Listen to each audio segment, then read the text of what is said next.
Hello everyone, how are you? कैसे हैं आप सभी? आई होप सभी अच्छे होंगे। मैं प्रतिभा आप सभी का स्वागत करती हूँ अपने चैनल पर। अभी तक हमने देखा कि इतिहास क्या है, उसमें किस तरीके से अवधियाँ तय की जाती हैं और साथ ही साथ जेम्स मिल ने भारतीय इतिहास को किस प्रकार से खंडों में विभाजित किया है। आज हम बात करने जा रहे हैं औपनिवेशिकता के बारे में। आखिर ये औपनिवेशिक शब्द है क्या? आप लोगों ने इतिहास में पढ़ा होगा कि अंग्रेजों ने हमारे देश को जीता और स्थानीय नवाबों और राजाओं को दबाकर अपना शासन स्थापित किया। आगे आने वाली वीडियोस में भी हम देखेंगे कि किस तरह उन्होंने अर्थव्यवस्था और समाज पर नियंत्रण स्थापित किया। अपने सारे खर्चों को निपटाने के लिए किस प्रकार से राजस्व वसूली की, अपनी ज़रूरतों की चीज़ों को सस्ती कीमत पर खरीदा और निर्यात के लिए महत्वपूर्ण फसलों की खेती कराई। और इन सारी कोशिशों के कारण क्या बदलाव आए भारत में, आप ये भी जानेंगे कि ब्रिटिश शासन के कारण यहाँ की मूल मान्यताओं और पसंद नापसंद रीति रिवाज तौर तरीकों में क्या बदलाव आए।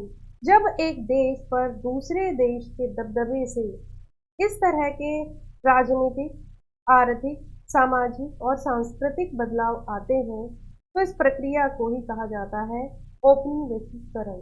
अब बात आती है कि ये सारे जो विषय हैं, इन सब की जानकारी हमें कैसे मिलती है। जो आधुनिक भारतीय इतिहासकार हैं, वो पिछले 250 साल का इतिहास लिखने के लिए कौन कौन से स्रोतों का इस्तेमाल करते हैं, ये जानना भी जरूरी है। इसके लिए उन्होंने सबसे पहले जो प्रयोग किया वो किया प्रशासन अभिलेखों का। अंग्रेजी शासन द्वारा तैयार किए गए सरकारी रिकॉर्ड इतिहासकारों का एक महत्वपूर्ण साधन होते हैं। अंग्रेजों की मान्यता थी कि चीज़ों को लिखना बहुत महत्वपूर्ण होता है। उनके लिए हर निर्देश, हर योजना, नीतिगत फैसले, सहमति, जांच को साफ साफ लिखना जरूरी था। ऐसा करने के बाद चीज़ों का अच्छी तरह अध्ययन किया जा सकता था और उन पर वाद विवाद किया जा सकता है। इस समझदारी के चलते ज्ञापन, टिप्पणी, प्रतिवेदन पर आधारित शासन की संस्कृति पैदा हुई।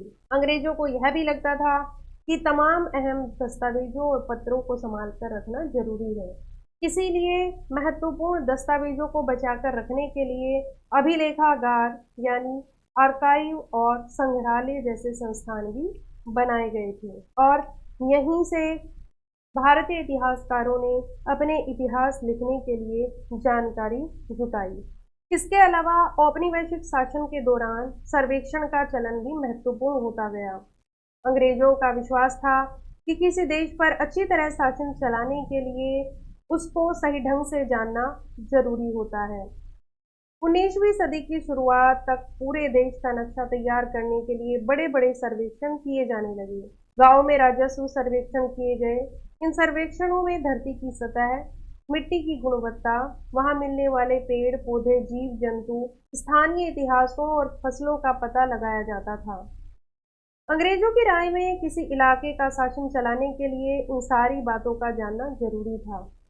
19वीं सदी के आखिर से हर 10 साल में जनगणना की जाने लगी। जनगणना के जरिए भारत के सभी प्रांतों में रहने वाले लोगों की संख्या, उनकी जाति, इलाके और व्यवसाय के बारे में जानकारियां इकट्ठी की जाती थी। इसके अलावा वानस्पतिक सर्वेक्षण, प्राणी वैज्ञानिक सर्वेक्षण, पुरातत्वीय सर्वेक्षण, मानव शास्त्रीय सर्वेक्षण, वन सर्वेक्षण आदि कई दूसरे सर्वेक्षण भी किए जाते थे। किंतु इन सर्वेक्षणों और इन रिपोर्ट के इस विशाल भंडार से हम बहुत कुछ पता लगा सकते हैं। फिर भी इस बात को नजरअंदाज नहीं किया जा सकता कि ये सारे सरकारी रिकॉर्ड हैं। इनसे हमें यही पता चलता है कि सरकारी अफसर क्या सोचते थे, उनकी दिलचस्पी किन चीज़ों में थी और बाद के लिए वे किन चीज़ों को बचाए रखना चाहते थे। इन रिकॉर्ड से हम आम जनता या वहाँ के परिवेश के विषय में ज़्यादा कुछ जानकारी नहीं जुटा सकते हैं। इसीलिए इन बातों को जानने के लिए हमें ये नहीं पता चल पाता कि देश के दूसरे लोग क्या महसूस करते थे और उनकी कार्रवाइयों की क्या वजह थी।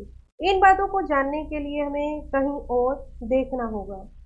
जब हम ऐसे दूसरे स्रोतों की तलाश में निकलते हैं तो उनकी भी कोई कमी नहीं रहती। लेकिन सरकारी रिकॉर्ड के मुकाबले उन्हें ढूंढना जरा मुश्किल साबित होता है। इस लिहाज से लोगों की डायरियां, तीर्थ यात्राओं और यात्रियों के संस्मरण, महत्वपूर्ण लोगों की आत्मकथाएं, उनकी पुस्तकें महत्वपूर्ण हो जाती हैं। जैसे जैसे छपाई की तकनीक फैली, अखबार छपने लगे और विभिन्न मुद्दों पर जनता में बहस भी होने लगी। इन्हीं से उपन्यासकारों ने अपनी भावनाओं को व्यक्त करना और लिखना सीख लिया। लेकिन ये सारे शोध उन लोगों के रचे हैं जो पढ़ना लिखना जानते हैं। इनसे हम यह पता नहीं लगा सकते कि आदिवासी और किसान, खदानों में काम करने वाले मजदूर या सड़कों पर जिंदगी गुजारने वाले गरीब किस तरह के अनुभवों से गुजर रहे थे। अगर हम थोड़ी और कोशिश करें तो हम इस बारे में भी जान सकते हैं, और हम यही कोशिश जारी रखेंगे। आगे आने वाली वीडियोस में हम यही प्रयास करेंगे कि हम एक आम जनता के नज़रिए से इतिहास को समझ सकें और उसे अपने तरीके से बुन सकें। आई होप इस सफ़र में आप हमारा साथ देंगे।